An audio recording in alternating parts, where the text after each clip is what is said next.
നമസ്കാരം. വിസ്ഡം ബൈറ്റ്സിൻ്റെ ഒരു പുതിയ എപ്പിസോഡിലേക്ക് സ്വാഗതം. I am Sunitha, assistant professor in Malayalam HSS department. ഞാൻ ഇന്ന് നിങ്ങളോട് സംസാരിക്കാൻ തിരഞ്ഞെടുത്ത വിഷയം മഴയാണ്. മഴ എന്നത് പ്രകൃതിയുടെ ഒരു വരദാനമാണ്. കാറ്റിനൊപ്പം നാം മഴയുടെ സ്പർശം കൂടി അനുഭവിക്കുമ്പോൾ എന്തെന്നില്ലാത്ത ഒരു അനുഭൂതിയാണ്. മഴ ചിലർക്ക് കാവ്യവും സംഗീതവും ഒക്കെയാണ്. കുട്ടിക്കാലത്ത് ഒരാശങ്കയുമില്ലാതെ ചെളിയിലും ചാലുകളിലും ചാടിക്കളിച്ച ഓർമ്മകൾ എല്ലാവരുടെ മനസ്സിലും മായാതെ നിൽക്കുന്ന ഒന്നായിരിക്കും. മഴക്കാലം എന്നത് പ്രകൃതിയുടെ ഏറ്റവും മനോഹരമായ കാലങ്ങളിലൊന്നാണ്. അനുഭവങ്ങളുടെ, ഓർമ്മകളുടെ മനോഹരമായ കാഴ്ചകൾ നമുക്ക് അവിടെയാണ് കാണാൻ സാധിക്കുന്നത്. മഴ നമ്മുടെ ജീവിതത്തെ പലതരത്തിൽ സ്വാധീനിക്കും. കൃഷിക്ക് ജീവൻ നൽകുന്ന മഴ വല്ലപ്പോഴുമൊക്കെ നമ്മുടെ ജീവിതത്തിൻ്റെ മഴവില്ലായും മാറാറുണ്ട്.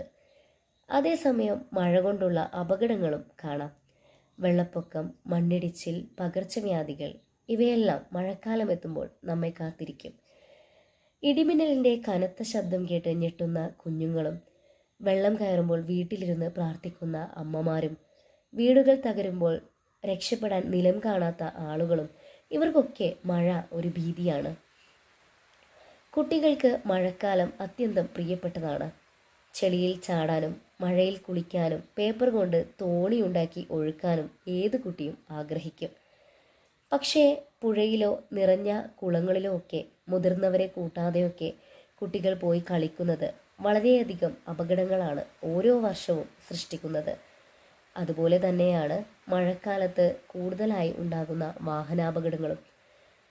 മഴയെയും യാത്രയെയും പുഴയെയും പ്രകൃതിയെയും ഒക്കെ നമുക്ക് സ്നേഹിക്കാം. അതൊരിക്കലും നമ്മുടെ ജീവൻ പണയം വെച്ചുകൊണ്ട് ആകരുത്. നമ്മുടെ സുരക്ഷയെ മുൻനിർത്തിക്കൊണ്ടായിരിക്കണം. നന്ദി, നമസ്കാരം.